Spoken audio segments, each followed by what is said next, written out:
그러므로 우리에게 큰 대제사장이 계시니 승천하시니 곧 하나님의 아들 예수시라. 우리가 믿는 도리를 굳게 잡을지어다.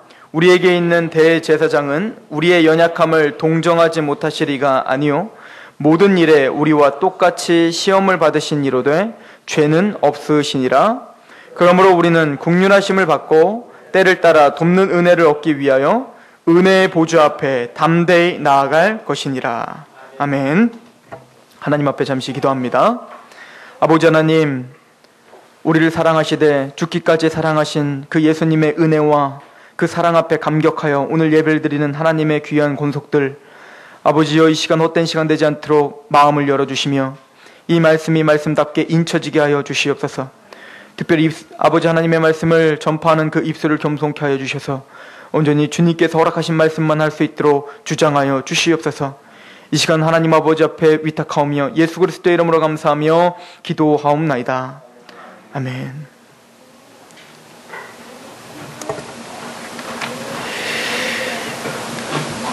우리는 예수님을 믿는 사람들입니다. 하나님을 믿되 예수님을 통해서 우리는 하나님께 나갈 수 있는 사람들이라 믿고 있는 사람들입니다. 우리의 믿음에는 그냥 열심만 가지고 있지 않고 반드시 지식이 따라야 됩니다. 즉 하나님의 말씀과 하나님의 뜻 가운데 우리의 믿음을 다시 한번 그 반석 위에 세워야 됩니다. 우리가 믿고 있는 바는 예수님께서 우리의 선지자가 되신다고 믿습니다. 그 얘기는 예수님께서는 하나님의 말씀을 하나님의 편에 서서 우리 죄인들과 하나님의 백성들에게 전파해 주시는 선지자이십니다. 더 나아가서 예수님은 그냥 이사야나 엘리야와 같은 그냥 하나의 선지자가 아니라 성경은 그를 말씀이시라고 말합니다. 아예 말씀 자체시라는 거예요. 그분은 진리 자체시라는 겁니다. 또한 그분을 우리는 왕으로 믿습니다. 그분은 만왕의 왕이요 만주의 주가 되십니다. 이스라엘 백성 중에 가장 위대하고 가장 정직하며 하나님 앞에 합당한 왕은 다윗입니다. 그러나 우리가 아는 바대로 다윗도 연약하고 다윗도 실수가 있으며 다윗도 온전하지 못합니다. 왜요? 인간이기 때문에 그렇습니다. 그러나 그 다윗의 자손이신 예수 그리스도는 우리의 완벽하시고 온전하신 통치자요 왕이십니다. 그리고 그분이 이 땅에 재림하실 때 그분이 왕되심을 우리는 명백하게 보게 될 것입니다. 또한 그분은 제사장이십니다. 선지자가 하나님의 편에 서서 인간들에게 하나님의 말씀을 대언하는 성격이 있다면 제사장은 인간들의 편에 서서 하나님 앞에 그 죄를 중보하고 그 죄를 하나님 앞에 속죄하는 역할을 하는 것이 바로 제사장입니다. 인간의 제사장, 육적인 제사장, 레위 지파, 아론의 자손들, 그 제사장들은 흠이 있습니다. 그 제사장들은 온전한 제사장이 한 사람도 없습니다. 그러나 우리가 믿고 있는 예수 그리스도는 온전한 제사장이며 완벽한 제사장, 대제사장이면서 큰 대제사장이라 히브리서는 오늘 고백을 합니다. 우리가 믿고 있는 예수님께서는 우리의 대제사장 되신다고 말해야. 구약시대에는 자신이 죄를 지을 때마다 항상 하나님 앞에 제물을 들고 나와야 됩니다. 양이나 염소나 비둘기나 그 죄에 합당한 그 죄를 갖고 나왔을 때 하나님은 그 죄를 그 죄인에게 묻지 않고 대신 그 제물에게 그 죄를 전가시킴으로 그 죄를 용서해 주시는 그런 제사제도가 있었어요. 그러나 하나님은 이제 영원한 대제사장 되시는 예수님이 한 번의 제사, 즉 십자가의 제사, 그 속죄의 제사로 이제는 다시 드릴 제사가 없다라고 선포하셨습니다. 그래서 그분은 우리의 영원한 대제사장입니다. 이제는 다시 드릴 제사가 없어요. 이제는 온전히 예수 그리스도의 십자가를 믿기만 하면 이제는 그 속죄가 우리에게 이루어진다는 얘기예요. 그리고는 우리가 계약을 체결할 때 항상 직인을 찍거나 도장을 찍어야 되는 것처럼 항상 하나님의 언약과 하나님의 말씀이 힘을 갖기 위해선 피 흘림이 있어야 죄사함이 있다라고 히브리서는 기록을 합니다. 그래서 구약시대에는 짐승으로 피를 흘렸지만 이제는 신약시대의 새 언약의 시대에, 즉 우리에게 속죄를 주실 때에는 예수님의 피를 흘리심으로 우리에게 구원을 확증하셨다라고 성경은 이야기하고 있습니다. 우리 히브리서 7장을 한번 보십시오. 7장 26절은 그래서 이렇게 우리에게 설명을 합니다. 7장 26절부터 28절에 보면 같이 읽어봅니다. 시작. 이러한 대제사장은 우리에게 합당하니 거룩하고 악이 없고 더러움이 없고 죄인에게서 떠나 계시고 하늘보다 높이 되시니라. 그는 저 대제사장들이 먼저 자기 죄를 위하여 다음에 백성의 죄를 위하여 날마다 제사 드리는 것과 같이 할 필요가 없으니 이는 그가 단번에 자기를 드려 이루셨습니다.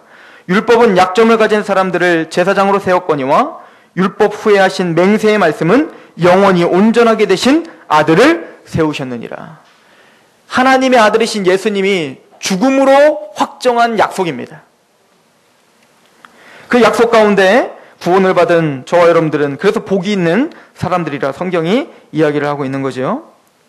히브리서 9장은 이런 이야기를 합니다. 유언한 자가 죽어야지 효력이 있다는 거예요. 아무리 많은 재산을 갖고 있는 부모가 있더라도 유언을 미리, 재산이 많은 사람들은 항상 유언을 먼저 남겨놓지요.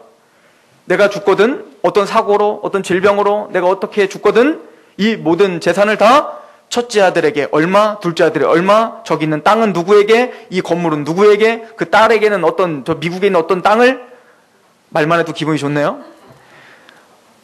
재산가들은 어떻게 합니까? 자산가들은 그런 것들을 미리 어느 변호사를 선임해서 어떻게 합니까? 유언서를 이미 작성을 해놓죠. 그러나 아무리 그 유언서를 다 작성해놨더라도 그 유언을 한 사람이 죽지 않으면 그 유언은 아무짝에도 쓸모없는 거예요. 지금 주님께서는 히브리서 기자는 그 얘기를 하는 겁니다. 유언한 자가 죽어야 효력이 있다. 그런데 그 예수님께서 우리의 죄를 위해서 십자가에 죽으셨다. 그러므로 그 유언은 이제 우리에게 어떻게 됐다는 거예요? 효력이 있다는 거야. 그 유언은 우리에게 이루어지는 능력이라는 거예요.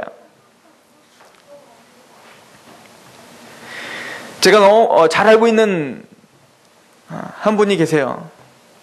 근데 그분이 돌아가시기 전에 그 아들이 한 명 있고 딸이 한 명 있는데 그 아들에 대해서 너무나 걱정을 하시는 거예요. 왜냐면 그 아들은 어머니가 암에 걸렸는데도 불구하고 전혀 어머니에 대해서 걱정도 안 하고 어머니를 위해서 울지도 않고 그리고 망나니처럼 그렇게 살아가고 있는 겁니다. 그 어머니는 돈이 별로 없어서 그렇게 힘들게 고생을 해서 돈을 하루에 몇만 원, 1, 2만 원 이렇게 벌어서 하루하루 끼니를 해결하는데 그 돈을 또 강탈해 가고 아들은 암에 걸린 어머니한테.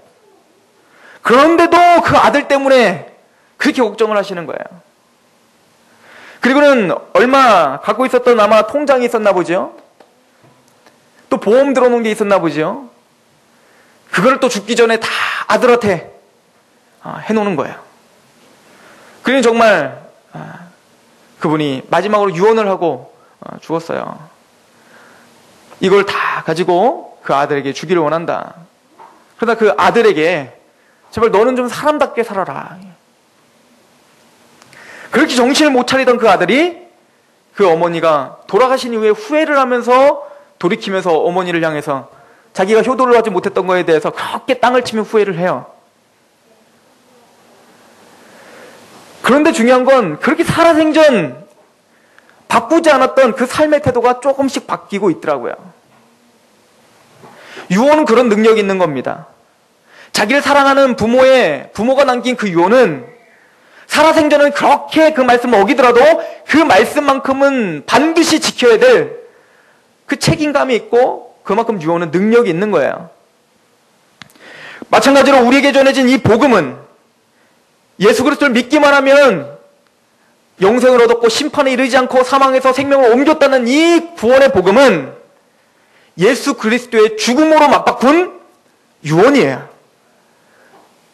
그래서 영어에는 그 그 약속의 말씀을 그냥 단순히 프로미스라고 써있지 않고 카버넌트라고 써있어요. 유언이라고 써있습니다. 유언. 능력의 말씀입니다. 우리는 그냥 쉽게 듣고 있지만 이 말씀을 이루기 위해 하나님의 아들이신 죄가 없으신 거룩하신 예수님께서 죽으셨단 말입니다. 그 말씀이 우리의 삶을 변화시키는 거예요. 그 말씀은 우리의 생각과 우리의 마음과 우리의 모든 의지를 변화시키는 능력이에요.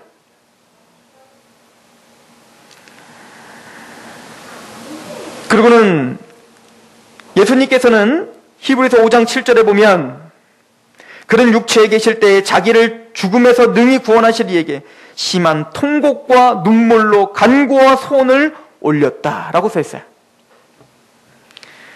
여러분들, 예수님은 하나님이십니다. 예수님은 본래 하나님의 본체이십니다.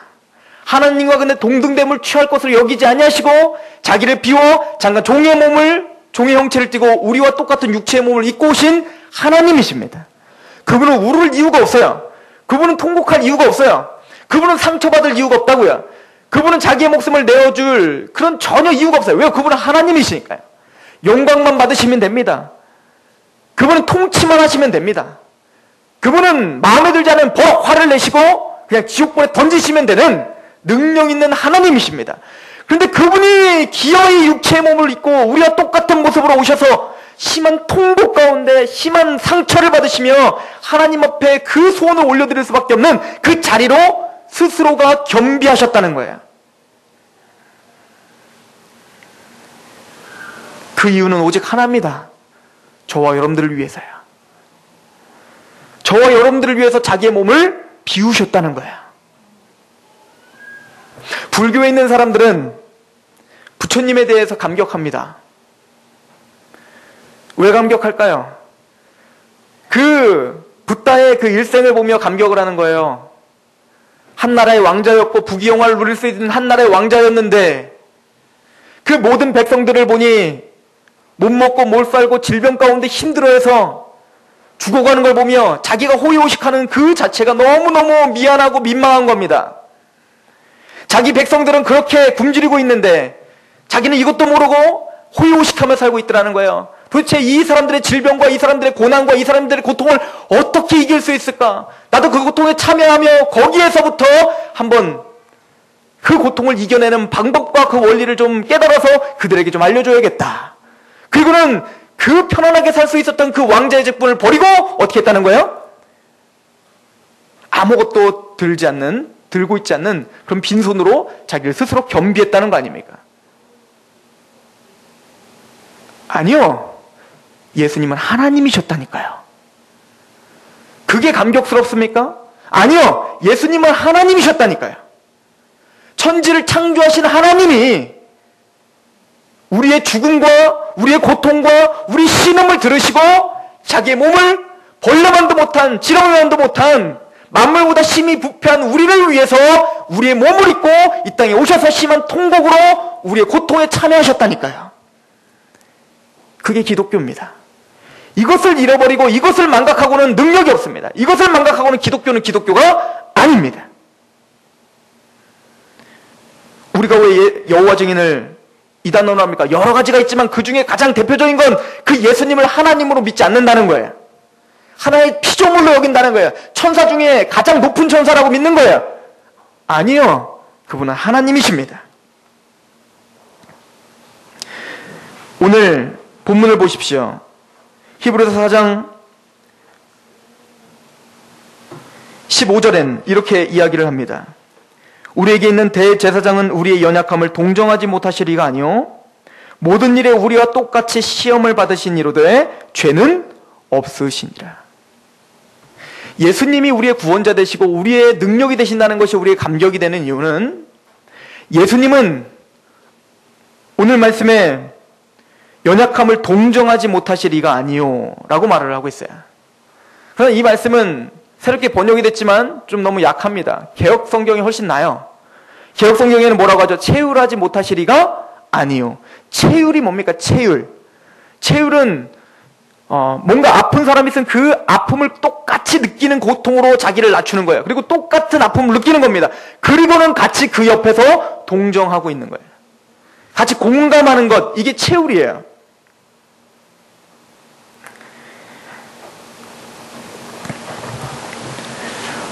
예수님께서는 40일 동안 금식을 하시고 사단에게 시험을 당합니다. 물론 그 시험은 성령님의 이끌림에 의해서 받은 겁니다. 하나님이 의도하신 시험입니다. 세 가지 시험을 받습니다. 첫 번째 시험은 이 돌을 떡덩이로 만들어서 먹으라. 그리고 두 번째 시험은 모든 천하만국을 보여주고는 이 모든 천하만국을 너에게 다 줄 테니 너는 나에게 절하라. 그리고 마지막 시험은 성전 꼭대기로 올라가서 뛰어내리라. 그럼 네가 하나님의 아들이거든 천사들이 받아줄 것이고, 그렇지 않거든 너는 하나님의 아들이 아니겠지. 물론 복음서마다 약간 순서는 다르지만 이 세 가지 시험을 예수님은 당합니다. 이 세 가지 시험은 요한일서 2장 16절에 세상이 우리에게 주는 시험 세 가지입니다. 유혹 세 가지를 말하는 거예요. 요한일서 2장 16절에는 육신의 정욕, 안목의 정욕, 이생의 자랑, 이것이 우리를 오늘도 시험 들게 하고 우리를 죄 가운데 넘어지게 하는 가장 강력한 사단의 무기가 바로 이 세 가지라는 거야. 첫 번째 뭐라고요? 육신의 정욕, 그 다음에 안목의 정욕, 그 다음에 이생의 자랑입니다. 이 세 가지 시험은 바로 예수님이 당하셨던 시험입니다. 육신의 정욕, 즉 돌덩이를 떡덩이로 만들어 먹어라 이거야. 네가 하나님의 아들이거든 돌덩이를 떡덩이로 만들어 먹어봐. 이 시험은 오늘 우리에게도 당하는 시험이죠. 네가 진짜 예수님의 아들이냐? 네가 진짜 예수님을 믿는 사람이냐? 그런데 왜 너는 그렇게 경제적으로 항상 그렇게 힘드냐? 믿지 않는 사람들을 봐라. 불교 다니는 사람 봐라. 안 믿는 사람들 봐라. 이단에 빠진 사람 봐라. 그 사람들도 참 부자로 잘 살지 않느냐? 근데 너는 거룩하시고 능력 많으시고 창조자이신 하나님을 믿는데 너는 어떻게 고모양 곡골로 사냐? 항상 하는 것마다 실패냐? 우리에게 이렇게 시험이 오는 겁니다. 두 번째, 안목의 정욕입니다. 모든 세상 만물을 보여주는 겁니다. 좋지. 제가 수술을 하고 집에만 들어앉아 있으니까 TV만 보게 되더라고요. TV를 보다 보니까 아니 채널 한 두 개 건너갈 때마다 홈쇼핑이 그냥 계속 나오는 거예요. 눈으로 보니까 안 살 것도 사게 되는 거예요. 막 자꾸 이게 막. 이만큼 이 안목의 정욕이 강한 겁니다. 요즘에 살인을 저지르고 그리고 폭력성이 강한 그런 범죄를 저지르는 사람들이 심심치 않게 고백하는 건 뭐냐면 게임이라는 거. 게임. 눈으로 그걸 계속 본 거예요. 그러니까 알게 모르게 자기에게 폭력성이 나타났다. 또 그 액션 영화를 봤다는 거예요. 그러니까 알게 모르게 계속 보다 보니까 그게 체질화되고 왠지 그 영화의 주인공이 내가 된 것처럼 그렇게 속이는 것이 바로 안목의 정욕인 거예요. 이것이 우리를 강하게 붙잡고 있는 겁니다. 행복은 뭡니까? 안목의 정욕 우리에게 말하는 겁니다. TV를 통해서 안목의 정욕의 행복이라는 것은 좋은 차를 타고 다니는 것이며 많은 사람들이 자기에게 인사를 하고 자기에게 존경하는 것이 행복이라고 안목의 정욕 끊임없이 우리를 속이고 있는 거예요. 이 시험입니다. 한 번만 절해라. 한 번만 좀 수그려. 한 번만 말씀에서 좀 떠나도 돼. 뭐 어때? 한 번인데. 그러면 내가 이 모든 걸 내가 너에게 줄게. 그리고 세 번째는 이생의 자랑입니다. 뛰어내리라. 네가 슈퍼스타가 될 것이다. 뭔가 높아지고 싶은 거야. 내가 뭔가 존경받고 내가 인기가 있어 싶은 거예요.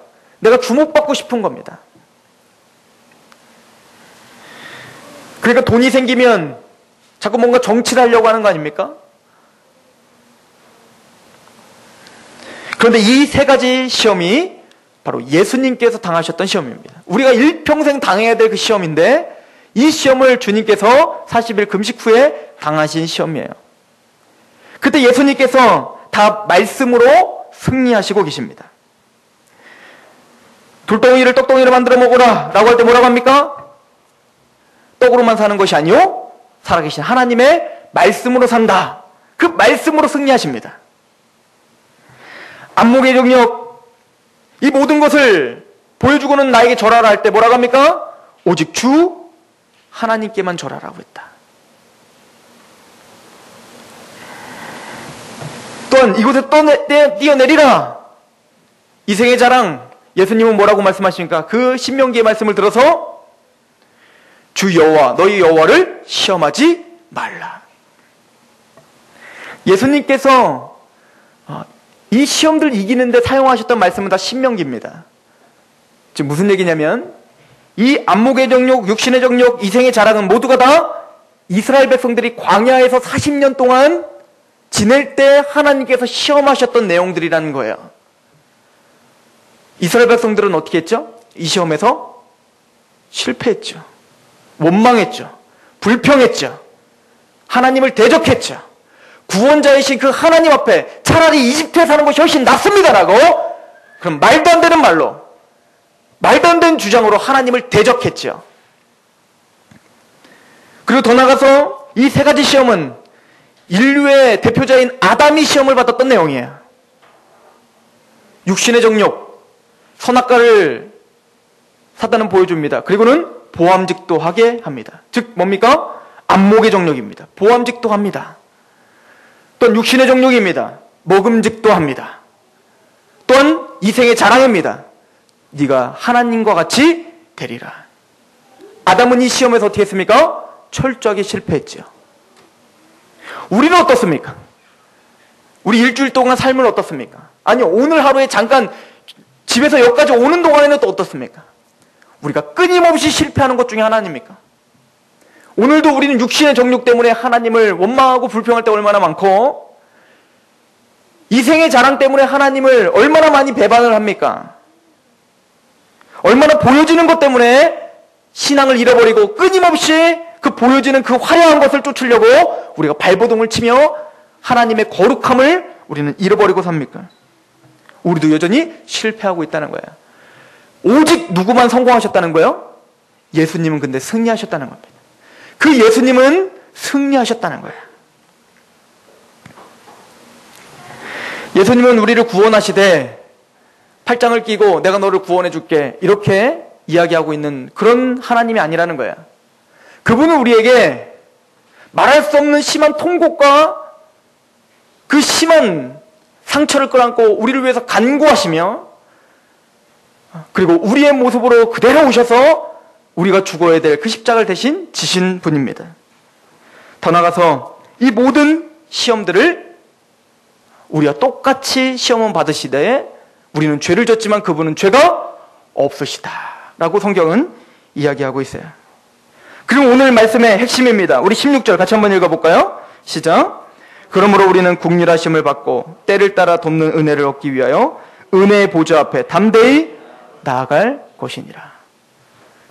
이렇게 시험을 이기신 예수님께서 우리에게 말씀합니다. 나에게 나온다면, 그 은혜의 보좌로 네가 나온다면 때를 따라 돕는 은혜를 주겠다.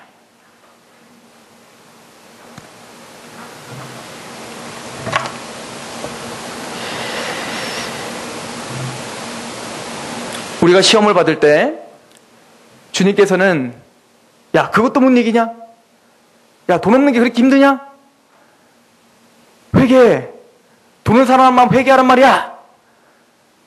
야, 자녀가 그렇게 네 맘대로 안 되는 게 그렇게 짜증이 나냐? 원래 너도 그랬어. 회개하라고. 아니 뭐 그것 때문에 나한테 부르짖냐? 그것도 하나 못 보겨? 나는 40단 금식을 하고 그리고 이 돌덩이 떡덩이를 만들어 이것도 난 이겼는데 너는 못하냐? 이렇게 닥달하시는 하나님이 아니시라는 얘기예요. 주님은 그와 반대로 그 고통이 얼마나 큰지 이해하고 계신다는 거예요. 여러분들이 재정적으로 힘들어할 때 맞아, 너무 힘들지. 나도 겪어봐서 안다. 그게 얼마나 고통스럽고 얼마나 두려운지. 내일이 잠에서 일어날 때 눈이 뜨기 싫을 만큼 그 고통이 얼마나 두려운지 나도 안다. 육체적으로 힘들지? 맞아. 나도 그렇게 육체적으로 고통을 당해보니까 너무너무 힘들더라. 너무너무 힘들어서 내가 도대체가 이겨낼 수가 없을 만큼 그렇게 처절하게 힘들더라. 맞아. 야, 네가 모욕을 당할 때 자존심이 너무 상하지? 맞아. 나도 십자가를 짊어지고 가는데 나는 그에게 잘못한 것도 없고 나는 그를 위해서 이 땅에 왔는데 나를 향해서 침을 뱉고 나에게 채찍을 휘두르는데 어쩌면 참을 수 없을 만큼 나도 자존심이 상하더라. 그게 그렇게 쉬운 문제는 아니더라. 힘들지. 너의 삶의 여정 속에서 너의 그 고통과 그 고난을 나는 너무나 잘 안단다. 그걸 위해서, 이걸 내가 체험하기 위해서 내가 이 땅에 온 거란다. 그래서 히브리서 5장은 뭐라고 써 있는지 아십니까? 하나님께서 고난을 통해 순종을 배우셨다. 예수님이 그러셨다는 거예요. 우리 히브리서 5장 8절 한번 읽어보십시오. 시작. 그가 아들이면서도 받으신 고난으로 순종함을 배워서 온전하게 되셨은즉 자기에게 순종하는 모든 자에게 영원한 구원의 근원이 되시고, 그 왕이신 예수님께서 이 땅에 오셔서 우리와 똑같은 수모와 똑같은 고난과 똑같은 고통을 당하시러 이 땅에 오셨다는 거예요. 고린도 교회에게 보내는 편지에서 이렇게 말합니다. 예수님께서 가장 부유하신 이로서 가장 가난하게 되심은 너희를 부유케 하려 하심이 아니뇨. 예수님은 인생일 때 가장 가난하게 오셨다는 거예요. 태어날 곳이 없어서 말구유에서 태어나셨다는 거예요. 비천하게 태어나셨다는 거예요. 왕으로 태어나시지 않고 천대받는 자리로 오셨다는 거예요. 왜요? 우리를 이해하시기 위한 거예요. 그 고난을 통해서 순종이 무엇인지를 배우시러 오셨다는 거예요. 왜? 하나님이시니까. 그걸 몸소 우리의 똑같은 모습으로 오셔서 우리의 똑같은 고통과 고난에 참여하고 계신다는 거예요. 여러분들이 힘드십니까? 여러분들이 육체적으로 고통을 당하십니까? 주님은 더 큰 고통으로 여러분들 지금 위로하고 계시는 거예요.